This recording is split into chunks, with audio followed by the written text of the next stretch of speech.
안녕하세요. 저는 지금 세종에서 이제 신령님들을 모시면서 유튜브 활동도 같이 겸하고 있는 신녀 청아라고 합니다.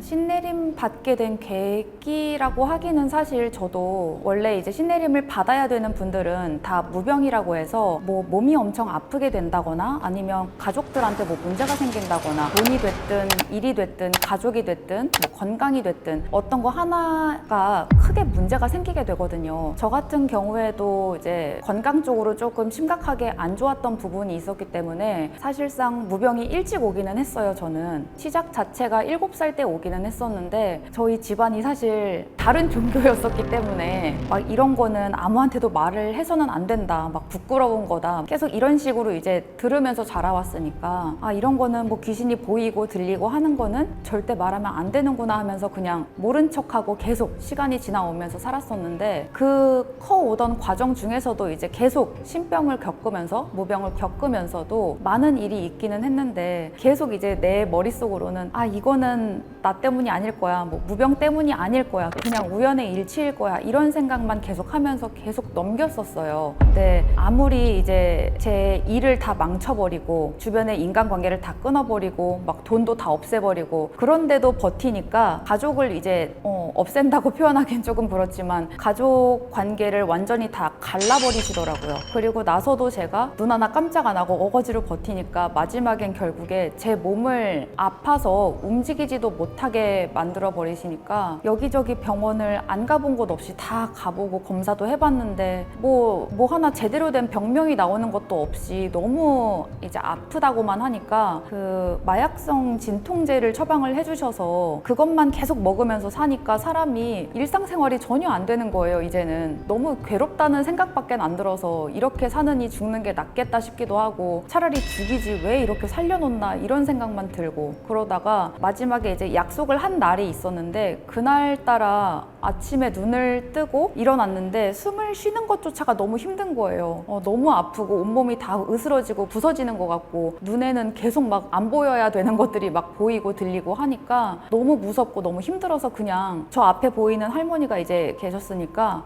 저 할머니가 나 따라오면 너 안 아프게 해줄게 이 얘기를 했었지, 이게 기억이 나게 돼서 그냥 무작정 바닥에다가 무릎을 꿇고 허공에다가 손을 덜덜덜 떨면서 이러고 빌었어요. 할머니, 그냥 저 할머니 말 들을 테니까 제가 이거 할 테니까 하루만이라도 그냥 좀 사람답게 살게 좀 해주세요. 진짜 딱 하루만이라도 이러면서 이 길을 가겠다고 약속을 하니까 그때부터 이제 갑자기 할머니가 그래 아가 한번 가보자 이런 얘기를 해주시고 진짜 신기하게 그 날부터 몸이 안 아파졌어요.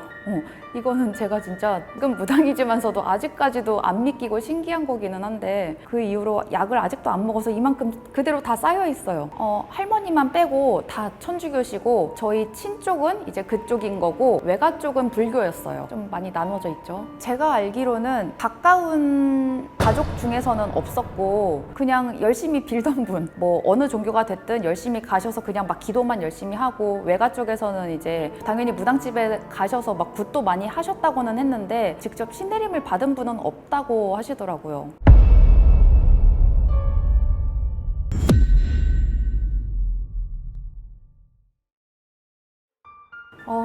저 이 에피소드만 생각하면 아직도 조금 막 그랬나루에 소름이 돋고 막 그러는데 겨울에 한번 엄청 추웠던 겨울이었는데 한 40대 남자분이 이제 법당에 한번 오신 적이 있어요. 근데 그 남자분이 아직도 기억이 나는 게 문자로 제가 직접 예약을 받았던 분이었는데 굉장히 예의가 바르신 거예요. 보살님 하시면서 보살님 시간이 여유가 있을 때 제가 무조건 다 맞춰서 가겠다 뭐 이런 식으로 이제 하면서 나이가 저보다 한참 이제 있으신데도 예의를 갖춰서 대해 주시더라고요. 그래서 기억에 좀 남으셨던 분이었는데 그분이 이제 그 법당에 도착을 하시고 나서 문을 딱 열어드리고 법당에 들어오셨는데 얼굴을 딱 처음에 보자마자 이상하게 온몸에 갑자기 털이 쭉 뻗쳐면서 너무 막 소름이 돋고 무서운 거예요. 그 사람을 봤는데 아니 사지도 멀쩡하고 키도 멀끔하니 괜찮으신데 왜 그럴까? 그냥 혼자만 이 생각을 하고 그냥 자리에 이제 앉았죠. 자리에 앉아서 점사를 이제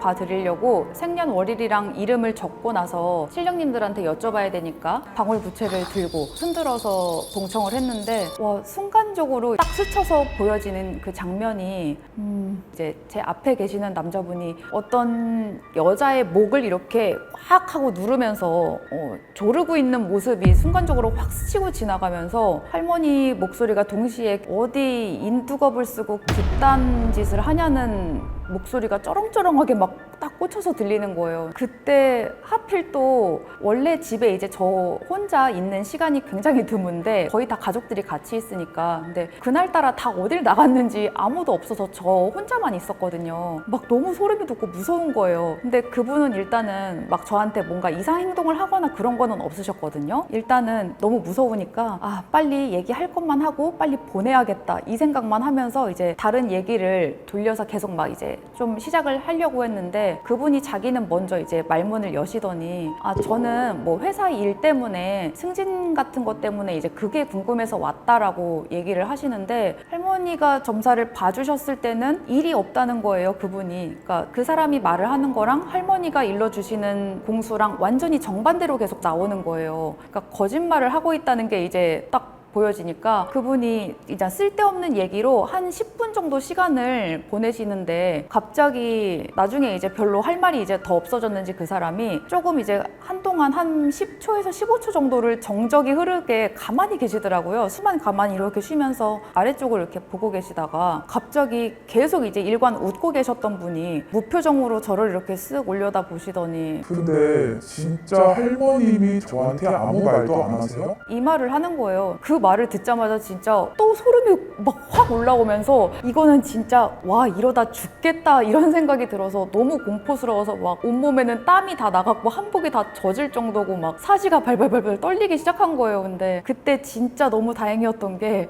살려달라고 속으로 진짜 3초, 아니 10초에 한 100번은 외쳤을 것 같아요. 한 살려달라고. 진짜 그 질문이 딱 끝나기가 무섭게 현관문 열리는 소리가 들리면서 저희 엄마랑 이모들이랑 딱 같이 놀러 오셔가지고 그 남자분이 현관문 여는 소리가 들리자마자 원래 제가 이제 대답을 해드려야 되는 건데 할머니가 뭐 아무 말이 없었다, 뭐 너한테 뭐라고 하더라 이런 말을 해줬어야 되는데 그 얘기를 듣지도 않고 갑자기 진짜 무섭게 벌떡 일어나더니 그냥 나가버리시는 거예요. 그래서 거기서도 순간 또 2차적으로 벙쪄가지고 뭐지 그냥 가는 건가 싶어서 따라서 나가서 이제 인사라도 해야 되니까 따라서 나갔는데 벌써 현관문 열고 나가고 있는 거예요. 너무 당황스러워서 저 사람은 뭐지 또 계속 이러고 있다가 마지막에 이제 가고 나서 너무 이제 막 다리가 후들후들 떨리니까 그냥 법당에 주저앉아가지고 혼자 막 한숨 쉬고 이렇게 앉아 있었거든요. 그 다음부터는 사실 그분이 또 막 연락을 한다던가 뭐 할머니가 또 다른 막 뭔가 얘기를 한다던가 그런 거는 없었는데 지금 와서 이제 생각을 해보면 그때 당시에 예약을 할 때나 왔을 때나 예의가 굉장히 바르셨던 분이 그런 질문을 했다는 것도 좀 굉장히 이상하고 화경으로 보였던 것 자체랑 공수에서 들렸던 말들이랑 할머니가 일러주신 점사의 내용이랑 그 남자가 물어봤던 내용들이 전혀 매치가 되지가 않아서 이 사람은 이제 보여졌던 걸로만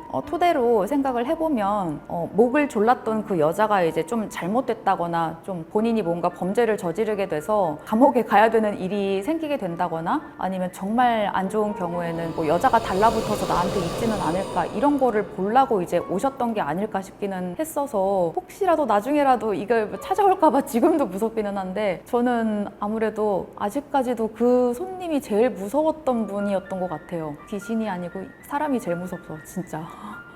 진짜 범죄자이신 분들은 감옥에 갔다가 나오신 분들이 이제 오시는 분들은 굉장히 많거든요. 근데 그런 분들은 자기가 자기 입으로 직접 다 얘기를 해주세요.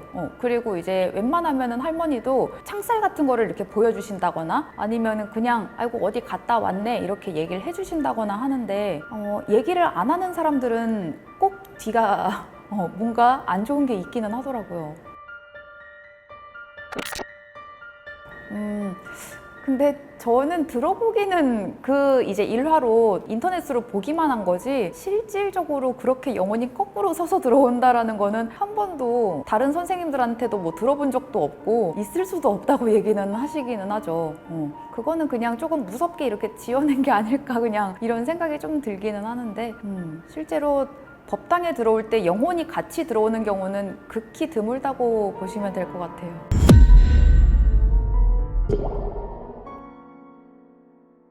맞아요. 이게 보면서 저도 이제 되게 애청자니까 맨날 보면서 그 얘기를 했었는데 어떤 얘기들은 진짜 현실에서도 가능하기도 하고 실제로 그런 문제로 이제 일이 많이 생겨서 찾아오시는 분들도 많기는 하거든요. 근데 정말 주작의 냄새가 많이 나는 그런 것들은 그냥 보자마자 아, 저거는 여기까지는 사실이 맞는 것 같은데 그 뒤로는 그냥 더 짜집기 해서 추가한 거다. 이게 너무 딱 티가 나게 보여지는 건 있어서 거의 근데 막 무섭다고 이렇게 난리 났다거나 막 이런 것들은 조금 심한 것들이 많기는 하더라고요.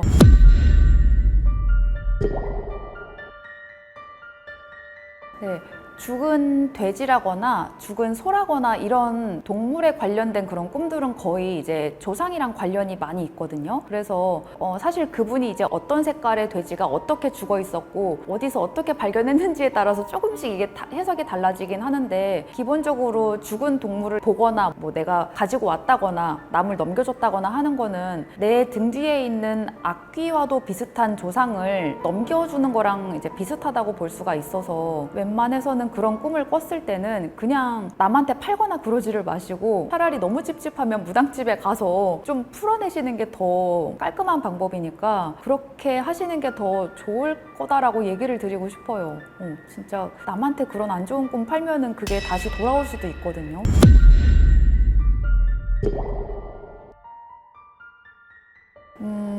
하면 안 되는 말. 사실 진짜 이건 너무 간단한데 그냥 솔직히 똑같은 사람의 입장이라고 생각을 하시면 될 것 같은데 사실 무당 자체를 비하하는 얘기를 한다거나 아니면 무당이 모시는 그 신령님들을 모욕하는 말을 하게 되면 잘못하다가는 이제 무당 그 사람 자체가 신령님 걔한텐 벌 주지 마세요 막 이런다고 해도 신령님이 화가 나면은 그렇게 말을 한 사람이 혼날 수가 있어서 말을 하지 말라고 얘기는 하거든요. 뭐 예를 들면은 그냥 무당이 뭐라고 이제 신령님의 공수를 전달을 했는데 앞에서 이러고 듣고 있다가 자세도 삐딱하니 앉아있다가 콧방귀를 픽 끼면서 뭐야 그런 말은 저도 하죠. 뭐야 진짜 그거 맞아요? 진짜 그거 신령님이 그렇게 말해준 거예요? 이런 식으로 이제 막 말을 하고 어떤 분의 경우에는 저는 그래도 그런 얘기는 들어본 적은 없는데 정말 건방진 사람의 경우에는 앞에서 대놓고 맞는 게 하나도 없네요. 뭐야 사기꾼 아니야? 이런 식으로도 막 얘기를 한다고 그래요. 근데 이렇게 되면은 간단하게 설명을 하면 친구네 집에 놀러 가는 거라고 보시면 되거든요. 내가 이제 친구네 집에 놀러 갔을 때 친구가 있고 친구네 엄마가 있을 거잖아요. 그리고 내가 이제 이렇게 3명이 같이 있는 건데 친구네 엄마가 있는 그 앞에서 친구를 신랄하게 비판을 하는 거예요. 너 눈을 왜 그따구로 뜨냐? 말을 왜 그렇게 하냐? 너네 부모님이 너 그렇게 가르치디? 이런 식으로 얘기를 하면은 친구 부모님이 어떤 표정이고 어떤 기분이시겠어요? 막 뒤집어지겠죠. 그러니까 친구는 야 왜 그래 하지 마 막 이러면서 엄마 눈치 살살 보고 있고 이제 엄마는 화가 나가지고 다시는 저딴 놈이랑 놀지 말라고 막 저거 나자빠 죽을 놈 막 이런 식으로 얘기를 하시게 되면은 결국 다치는 거는 본인 혼자만 손해를 보기 때문에 절대 비하하거나 약간 신뢰하지 못하는 그런 말투라거나 모욕하는 말은 하시지 않는 게 가장 좋은 것 같아요. 기가 센 사람? 근데 의외로 사실 기가 세신 분들이 이 점집에 오시는 분들 자체가 다 기가 세신 분들이 많거든요. 일단 기가 정말 약하신 분들은 신발장 앞에서부터 바들바들 떨면서 잘 못 들어오시고 법당에 앉아 있어도 가시방석에 앉은 것처럼 막 엉덩이를 들었다 놨다 하면서 막 진짜 들어온 지 5분 만에도 가시는 분들이 있거든요. 근데 정말 오지 말아야 하실 분은 자기네 집에 조상에 대해서 전혀 모른다거나 부모님의 행방을 전혀 모르시는 분이라거나 어렸을 때부터 아니면 자기네 이제 집 가족 중에서 사고로 조금 험하게 돌아가신 분이라거나 아니면 자살하신 분들이 많은 그런 집안의 사람은 어차피 무당집에 와서 점사를 본다고 해봤자 나오는 얘기가 다 똑같을 수밖에 없어요. 점사라는 게 그 사람이랑 소통을 하는 것보다 그 사람의 뒤에 있는 조상님들이랑 이제 소통을 하면서 그분의 미래를 여쭤보는 건데 조금 험하게 돌아가신 조상님들이랑은 소통이 되지가 않기 때문에 귀가 엄청 아프고 몸이 아파서 일단 대화 자체가 안 되거든요. 그래서 일단은 가장 첫 번째로 이분들부터 풀어내야지 어떻게 너라도 도와줄 수가 있고 앞길이 풀릴 수가 있다. 이 얘기만 계속 어딜 가나 똑같이 나올 수밖에 없는 거라서 제 생각에는 이 조상들을 잘 모르시는 분들은 사실 오셔도 별 달라질 게 없기 때문에 그냥 차라리 막 기분 나쁜 소리 듣고 찝찝하실 바에야 안 오시는 게 더 좋다고 생각이 들어서 뽑은 것 같아요. 많지는 않았고 저는 그래도 딱 한 번만 그랬었거든요. 어떤 커플 분들이 이제 오셨었는데 남자분은 법당 안으로 들어와서 이제 점사 끝까지 다 잘 보고 나가셨었는데 여자분이 유독 들어오면서부터 막 정말 티가 날 정도로 막 손이 막 파르르 떨리고 계시는 거예요. 그래서 괜찮다, 뭐가 막 붓거나 뭐가 이렇게 닿는다거나 그럴 거 없으니까 너무 걱정하지 말고 무서우시면은 거실에 계시고 그래도 조금 같이 있고 싶으시면 여기 뒤편에 앉아 계시면 된다라고 말씀드렸더니 또 혼자 있기는 무서우니까 같이 법당으로 들어오시기는 했거든요. 근데 남자친구분이 이제 점사를 보고 있는데 방울을 흔드니까 막 소스라치게 놀라시면서 이분이 거의 울기 직전이셨어요. 막 그래서 너무 힘드시면은 그냥 차에 가서 기다리셔도 된다고 하니까 진짜 가방을 바로 들고 불이 나게 나가시더라고요. 앉은 지 한 5분도 안 됐을 거예요. 그분이 이제 나중에 이제 가시고 나서 남자친구분한테 생년월일 여쭤보니까 여자분 정말 기가 허하신 분이더라고요. 정말 이 험한 세상을 어찌 살아갈고 이런 생각이 들 정도로 약하신 분이었어서 그래서 아이고 너는 이 친구 잘 데리고 키워야 되겠다고 그랬던 경우가 있었죠. 쫓아내는 거는 없었고 쫓아내는 경우는 아마 기가 세서라기보다는 이상한 거를 달고 와서 괜히 법당에 안 좋은 귀신 들러붙거나 할까봐 나한테 이제 쉽게 말하면 그런 말 있잖아요. 재수홍 붙는다고. 나한테 뭔가 안 좋은 게 붙을까봐 오지도 말라고 그냥 보내버리는 거지. 기운이 같으면 오히려 대화가 굉장히 더 잘 통한다거나 뭐가 점사도 굉장히 이제 맥이 잘 맞으면은 뭐 방울을 굳이 흔들지 않아도 막 점사가 그냥 줄줄줄 나온다거나 이런 경우가 더 많아서 오히려 저 같은 경우는 같이 이렇게 기운이 좀 세서 잘 맞는 분이 오시면은 되게 점사도 잘 나오고 좋더라고요. 속도 시원하고. 그럼요. 무당들은 자기 점사를 볼 수가 없기 때문에 중이 재벌이 못 깎는다고 해서 이제 굿당이나 기도 도량 같은 데 가면 무당들끼리 다 모여 있으니까 서로 이제 릴레이로 막 점사 봐주고 그래요. 설명하기가 너무 애매한데 근데 한 가지 정말 말씀드릴 수가 있는 거는 요즘 무당이 정말 너무 많이 막 생겨나잖아요. 유튜브만 봐도 정말 셀 수 없이 많은데 유튜브를 안 하시는 분을 합하면 얼마나 더 많으시겠어요. 근데 사실상 판별을 하는 방법은 정말 말씀드릴 수 있는 건 올바른 신령님을 모시는 무당이라고 하면 절대 욕심이라는 걸 부리지를 않거든요. 이 신들은 자기의 핏줄인 자식과 같은 이런 자손들을 이렇게 외롭고 힘든 무당길로 보내는 게 얼마나 마음이 아프시겠어요. 맨날 울고 막 미안하다고 그러시는데 근데 이런 자손들을 과연 돈을 많이 벌라고 이렇게 시키셨을까요? 절대 그건 아니고 이 집안 자체의 벌전이라고 해서 죄 지은 것들이 많기 때문에 네가 이 집안의 대표로 해서 이 죄값을 다 풀고 가라라는 명목으로 이제 신내림을 받게 되는 거거든요. 근데 그런 사람이 돈을 많이 벌면 안 되잖아요. 사기꾼 무당들을 조금 구별을 하실 거면은 절대 무당들은 뭔가를 심하게 강요를 한다거나 특히나 이제 어디 가면 뭐 너 이거 당장 안 하면 네 남편 죽어 이런다거나 뭐 너 이거 안 하면은 너 네 새끼가 안진뱅이 될 거야 뭐 장님이 될 거야 이러면서 자꾸 중요하고 소중한 무언가를 인지를 삼아서 협박을 하고 강요를 하게 되거든요. 근데 사람이 정신 멘탈이 조금 강한 사람이면은 이겨내고 털어내고 나오시는데 이게 마음이 좀 약하시고 그런 분들은 그 말에 홀라당 넘어가 버려요. 만약에 정말 잘못되면 내가 이걸 안 해서 그렇게 되는 건데 어떡하지? 그럼 어떡하지? 하면서 안 해도 되는 건데 자기가 그냥 노파심에 해버리게 되는 거거든요. 쓸데없는 굿을. 그리고 거기에 빠지게 되면서 자꾸 이제 안 써도 되는 돈들을 쓰게 되는 거니까 이렇게 막 말도 안 되는 협박을 하면서 특히나 사람 목숨에 관련된 그런 것들을 이제 들이밀면서 협박을 한다고 하면 그 사람은 일단 절대적으로 믿어서는 안 되는 걸러야 되는 무당이라고 생각을 하시고 바로 뒤돌아서서 나오시는 게 좋은 방법일 것 같고요. 또 한 가지는 돈, 굿값이 요즘에 막 정말 미쳐 날뛰어가지고 뭐 하나 하려면 막 억소리가 나게끔 굿값을 부르시는데 뭐 기업을 운영을 하시고 돈이 정말 많으신 분이면 하셔도 상관은 없어요. 본인의 마음이고 조상님들한테 바치는 거니까. 근데 쉽게 생각해 보시면 저도 무당이긴 하지만 본인이 1억을 들여서 하건 10억을 들여서 굿을 하건 결국에는 굿상 차리는 그 몇백만 원의 돈 빼놓고는 다 무당이 가지는 거예요. 본인의 대부분의 조상님들이 안 가져가요. 그러니까 딱 정말 그것만 생각을 해보시고 내 조상님한테 그냥 음식으로만 푸짐하게 차려주시는 게 좋은 거지 돈으로서 그렇게 많이 비싸게 돈 주고 할 필요는 없다는 거, 이것만 잘 이제 참고만 해주셔도 웬만한 사기꾼들은 피해 가실 수가 있을 것 같아요. 얘기를 듣기는 했었는데 사실 근데 우리나라에서는 대놓고 이렇게 악귀나 악령을 모시는 분은 본 적은 없었고, 지금도 일본에서는 악령을 모시는 이제 무녀 같은 분들은 또 있다고는 하시더라고요. 근데 사실상 이렇게 악귀나 악령을 모시는 분들은 점사를 봐주지 않는 걸로 알고 있거든요. 저는 점사를 봐줄 만한 신도 없는 데다가 그 사람들이 하는 거는 저주를 내리는 것밖에 없어요. 근데 우리나라는 제가 모를 수도 있는 거겠지만 아마 없지 않을까요? 일단 자기가 죽을 텐데.